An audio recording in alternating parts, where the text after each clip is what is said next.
Assalamualaikum warahmatullahi wabarakatuh. Pemirsa, masa ternyata merangsek ke rumah Sahroni sore ini ya. Padahal dalam berbagai tweet atau berbagai info itu rencananya itu tanggal 31 Agustus. Tetapi tampaknya merangsek masuk dan barang-barang kayaknya mulai dijarah. Bahkan sudah ada komentar-komentar ya dari orang-orang yang masuk itu udah bau gas ya. Padahal itu di mobil di garasinya rumah Sahroni itu mobilnya itu ada Ferrari, ada Rolls Royce ya, Alphard itu kayak kacang goreng aja gitu kan. Mobil-mobil mewah semua. Nah, orangnya sendiri memang kabur ke Singapura ya, sewa jet pribadi sama istrinya. Rumahnya di Sahroni karena memang rumah Sahroni saja setelah di-spill oleh banyak netizen itu ya, akhirnya kan jelas rumahnya itu ada di mana ya, di gang sempit sebetulnya itu, karena memang dulunya itu ya memang orang miskin juga, nggak kaya lah, cukup mungkin ya, tetapi setelah jadi anggota DPR itu kayaknya bukan main ya. Mobilnya itu satu showroom, masuk semua dan mewah-mewah ya. Dan setelah itu kesombongannya itu muncul dalam bentuk yang luar biasa ya, mentolol-tololkan rakyat sementara dia digaji oleh rakyat. Itu ibaratnya kayak budak mentolol-tololkan bosnya, tuannya, karena tuannya itu rakyat.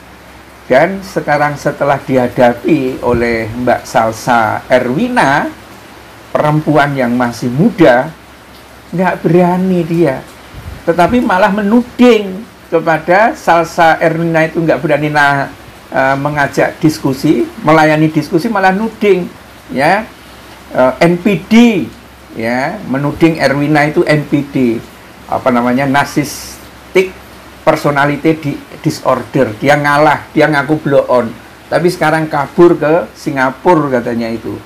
Nah, agak ngeri situasi yang ada di rumahnya Sahroni ini. Masa melempari batu dan benda ke rumah Sahroni, dan sudah ada yang mulai masuk. Jangan dibakar ya, karena rumah padat penduduk, itu komentarnya sejumlah orang gitu kan. Dan tampak ya rumah-rumahnya seperti mobilnya ini ya, yang ada di Tanjung Priok itu diamuk massa, barang-barang dijarah, mobil-mobil mewah ya ditarik keluar, bisa jadi itu nanti dibakar juga ya. Yang menjadi pertimbangan kenapa rumahnya itu nggak dibakar langsung di situ, karena banyak, terlalu padat penduduk ya. Dan inilah yang kemudian ngeri banget kan situasinya itu. Nah, ini nanti gimana dengan rumahnya Eko? Ya, bagaimana dengan rumahnya Eko Patrio? Ya, 4 lantai, ada liftnya, di atas tuh ada kolam renangnya, baru dipamerin loh. Ya, sama youtuber-youtuber yang memang pro dengan orang-orang kaya itu baru dipamerin. Ini rumah gua nih.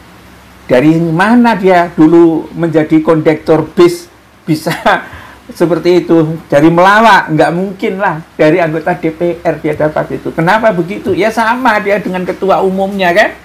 Ya Partai Amanat Nasional yang dulu ya menyuarakan aspirasi rakyat, dikenal sebagai anti rejim, direbut dengan bantuan Jokowi dan Amin Rais disingkirkan. Sekarang para perampok yang muncul di Partai Amanat Nasional itu. Atau kalau enggak ya si badut-badut yang terkaya, yang ternyata itu memperkaya dirinya sendiri. Jadi kalau rakyat ini tidak bisa menyelesaikan atau dengan menghadirkan atau memburu Sahroni sama Eko Patrio ya, bisa jadi juga pelampiasannya itu ke rumah Eko Patrio itu. Nggak tahu di mana itu rumahnya, tetapi yang jelas sepertinya ini ngeri bagi para pencoleng, bagi para koruptor, maling, dan mungkin juga orang akan menyasar rumahnya Sri Mulyani. Ya, rumah Sri Mulyani ini saya kira adalah rumah yang bisa jadi menjadi biang keroknya pajak naik. Mungkin akan pada datang bertamu. Tempo hari itu sudah banyak karangan Burengah, tapi ke Departemen Keuangan. Nah, nggak tahu kalau mungkin karena akrabnya mau datang ke rumahnya Sri Mulyani. Bila taufik wal hidayah. Assalamualaikum warahmatullahi wabarakatuh.